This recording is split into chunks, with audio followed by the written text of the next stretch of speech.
Hi everyone! It's the last week before winter break. Woohoo! So I'm going to go light this week. You can thank me.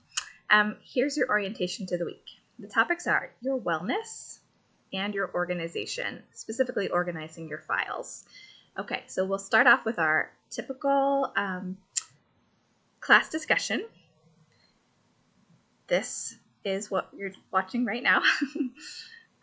I'm going to ask you to identify what's stressing you out, whether that is a class overall or a specific assignment or test coming up or something outside of school.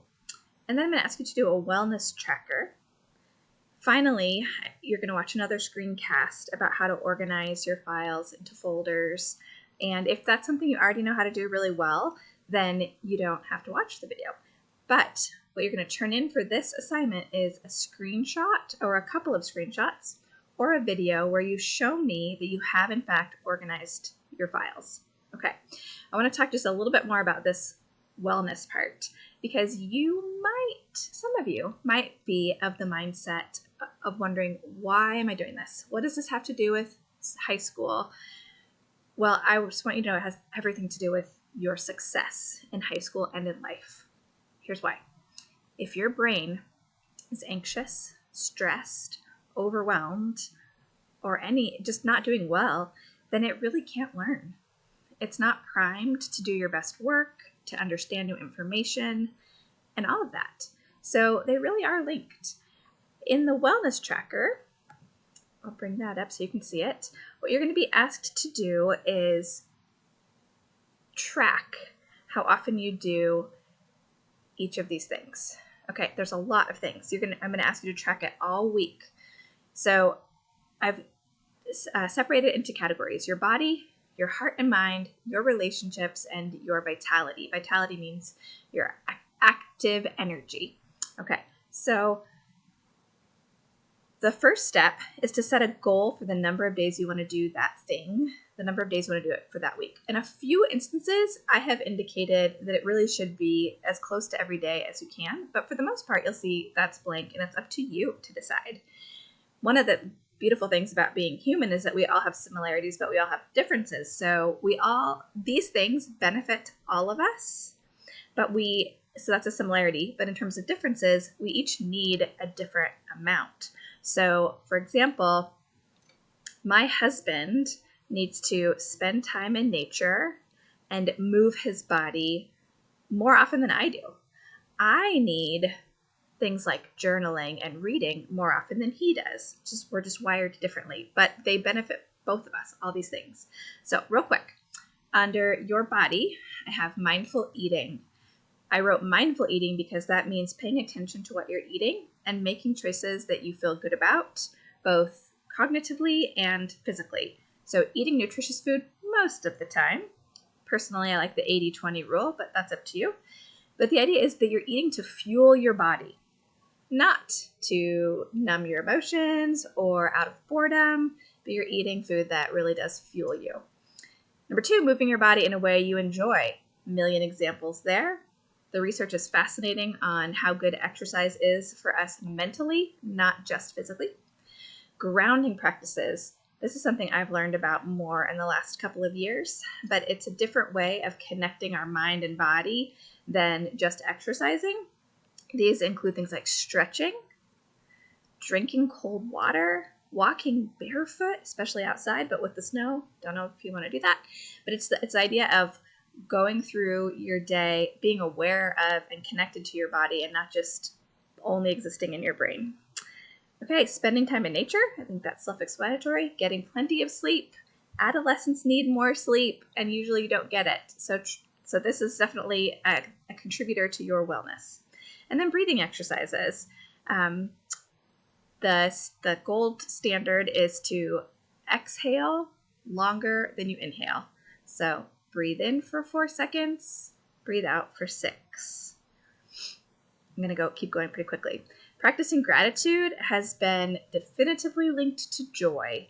The more you express what you are thankful for out loud or in writing, the more you cultivate an internal state of joy. Practicing meditation or prayer This is, quiet, stillness activities, journaling, reading, and specifically reading that helps you feel connected. Because if you're reading for your science textbook, it is not necessarily doing anything for your heart and mind. So that might be reading a graphic novel. That might be reading fiction that you enjoy. It might be reading a spiritual text like the Bible. It might be reading poetry, but reading that helps you feel connected to yourself and to others. Your relationships, positive social interaction. That can be your siblings, that can be your friends, that can really be anybody, just that you are having a positive interaction with someone else. Physical affection. There's a thing about 20-second hugs that they really can change our chemistry. Acts of kindness. I think this is so important. It's often overlooked when people think about self-care and taking care of themselves, but we really do feel better when we've done kind things for others. So I gave you a few examples. And then laughter. Especially right now, if you're stressed out with schoolwork, you need some opportunities to laugh. I have a bookmark on my browser that just has, it's like a folder, and within it has like 4 or 5 things that always make me smile or laugh, like 2-minute videos. So laughter. Your vitality, just 2 things under here. Creative expression. There's many forms of creative expression: making music, making art, writing creatively, and then play. This is any activity you enjoy that makes you lose track of time. So it could be, you're probably not snorkeling this week, but just to give you an example, it can be a sport if that's super fun for you, and then you're actually kind of checking 2 or 3 things off. You're both playing, and you are spending time outside, and you're moving your body. Crossword puzzles, pillow fights, whatever you just love to do that feels good to you, and you lose track of time.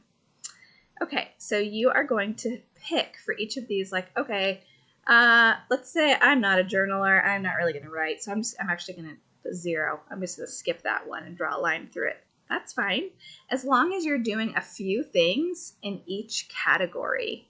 Well, I guess in this one, as long as you're doing at least one thing in that category, okay? So see how many you can do, and then what you'll do is each time you do it, you can shade in that box or just put a check mark. So it'll be easy for you and for me to see at the end of the week, oh, I did this one 4 times, I did this one twice, so on and so forth, all right? Last thing I'll say is that if you are a skeptic and you want some evidence, good for you. That is awesome. I'm going to link some resources right here under wellness resources. You can see it's not published yet, but it will be. So that if you want some proof for these things I have listed here, I'm going to provide that for you. I am not requiring everyone to read it or watch videos or do anything with it, but I want to help those of you who are skeptics to understand the validity and what I'm asking you to do. Okay, have a great week.